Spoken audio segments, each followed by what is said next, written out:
Todd McShay has his way too early top 32 draft prospects for next year's NFL draft. I'm not going to go like deep dive into McShay's prospects or who's ranked where or if this person should be higher than another person. I just find some of these interesting at times to look at trends to see where some draft scouts might have certain guys graded. The no doubter for next year, of course, is that Trevor Lawrence is at the top. The Clemson quarterback is very likely going to be the number one pick in the draft, and everyone's going to have him there, and he'll probably end up in football purgatory in Jacksonville. But interestingly enough, the second best prospect he has for next year's draft is Jamar Chase out of LSU. He writes, the 2019 Biletnikoff Award winner set SEC records in receiving yards and touchdowns last season, tallying 1,780 yards and 20 scores through the air. His ability was on full display during the national championship game. He's a lot of fun to watch and headlines yet another talented wide receiver class. Speaking of wide receivers, Ed Orgeron was on Off the Bench today. If you missed that, you can go listen on demand at 1045ESPN.com. Click on demand Off the Bench, and you'll see the Ed Orgeron interview from today. Ed does a weekly interview with Jordy and T-Bob. And Ed did talk about the wide receivers, especially the top three for next year. Jamar Chase, one of the best players in the nation, maybe the best player in the nation, coming back. This is a force. Terrace Marshall had a great year with us last year. Those two guys are going to be phenomenal. And then you look at Racing McKnight, a strong, big-time receiver. Racing 6'2", 223, great kid. This is his time. I am very curious to see, because last year, of course, Terrace Marshall was your number 3.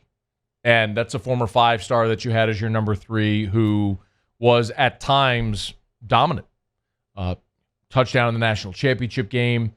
Missed part of the season with that broken bone in his foot, but came back from it and, of course, had a fantastic year.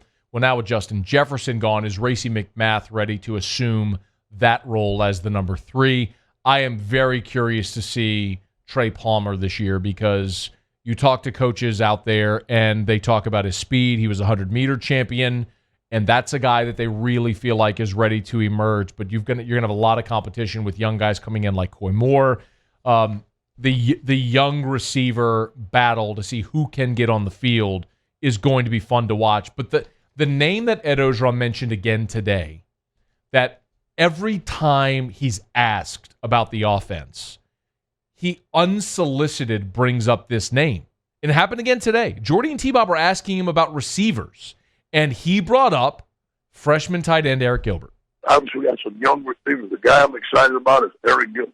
Eric's is not just going to be a tight end for us. We're going to use him as C. We're going to use him as X. We're going to use him in the spot. Eric is 6'5", 250. We're going to use him sort of like they use Megatron in Detroit. So Megatron in Detroit, of course, is Calvin Johnson. If you're not familiar who the coordinator was in Detroit when Calvin Johnson was there, it's the guy who's LSU's passing game coordinator, Scott Linehan. So you have a guy who became very adept at using a guy who physically looks like Erik Gilbert, moving him all over the field and saying, I got a plan for that guy.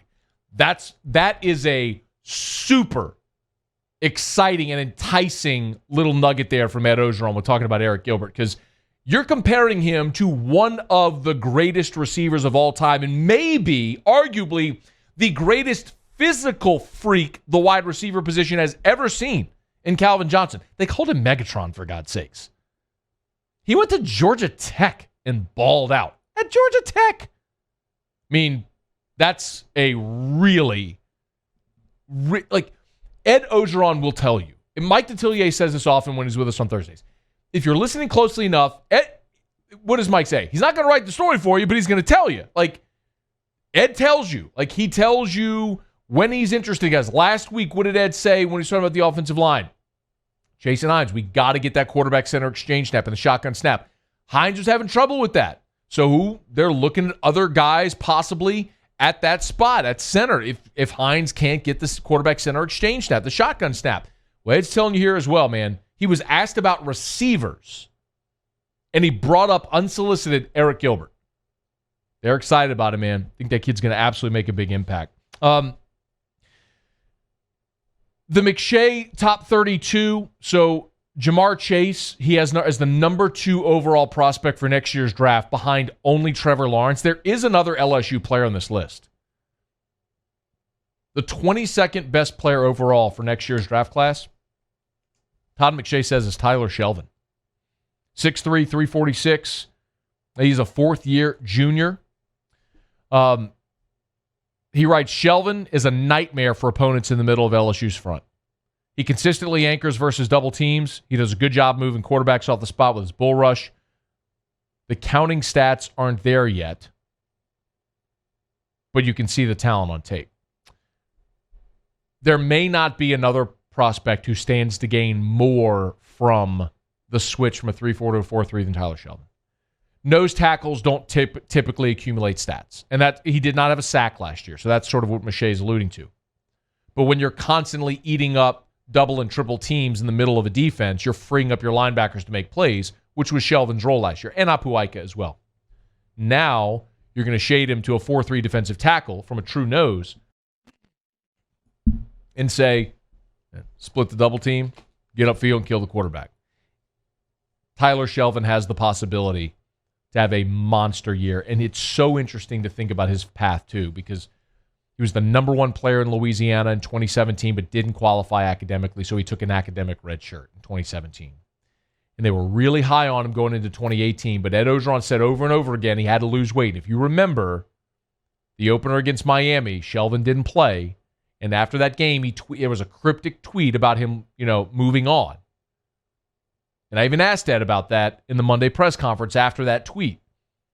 And mentioned he talked to Tyler and things were going to be fine, and he persevered, made it through it.